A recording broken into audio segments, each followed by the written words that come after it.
On file à Moscou rejoindre Dominique Derda qui nous attend là-bas. Oui, est-il là? Oui, Dominique, bonjour.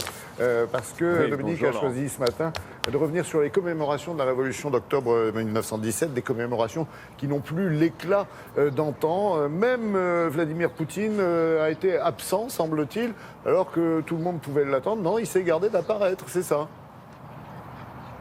Oui, vous savez, Vladimir Poutine a très vite, depuis son accession au pouvoir, pris ses distances avec son passé communiste, comme la plupart d'ailleurs des dirigeants russes actuels. Et assez rapidement, il a supprimé ce jour férié qui était l'anniversaire de la Révolution d'octobre, qui avait lieu le 7 novembre. Il l'a remplacé par un autre jour férié, 3 jours plus tôt, le 4 novembre, qui est le jour de l'unité nationale. Et c'est ça la grande idée de Vladimir Poutine, un État fort, une société unie derrière lui, bien évidemment. Et un sondage récent indiquait que si les Russes sont plutôt divisés au sujet de l'héritage de la révolution de 1917, un siècle plus tard, avec la moitié environ qui pense qu'elle a apporté des choses plutôt positives et l'autre moitié qui pense exactement le contraire. La plupart d'entre eux, en fait, s'accordent sur un point, c'est qu'il ne faudrait surtout pas d'une nouvelle révolution dans la Russie d'aujourd'hui. Ce qui compte pour eux, c'est la stabilité. Cette stabilité, vous l'aurez deviné, eh bien, c'est Vladimir Poutine qui l'incarne, le président russe qui est au pouvoir depuis bientôt 18 ans. Alors voilà, résultat, ils sont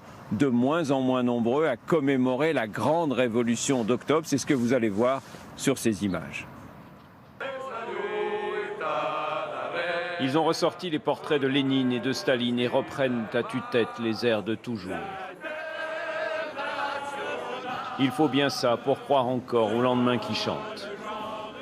Les commémorations du centenaire de la Révolution d'octobre ont un goût amer pour les communistes venus du monde entier et surtout pour les Russes qui ont vu s'effondrer il y a plus d'un quart de siècle le régime soviétique.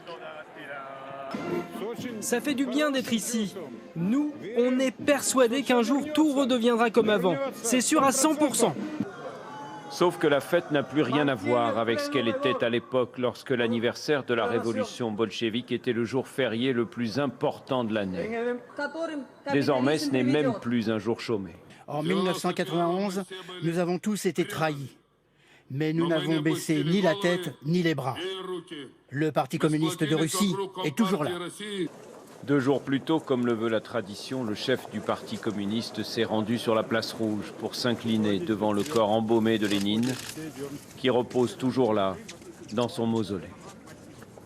Derrière lui, des retraités, surtout, qui regrettent une époque où les inégalités étaient moins flagrantes. Tout n'est pas si mal dans notre pays aujourd'hui, mais il y a trop d'injustices. Les riches se portent de mieux en mieux et les pauvres sont toujours de plus en plus pauvres. À la dernière élection présidentielle en 2012, le candidat communiste est arrivé derrière Vladimir Poutine, avec à peine un peu plus de 17% des voix.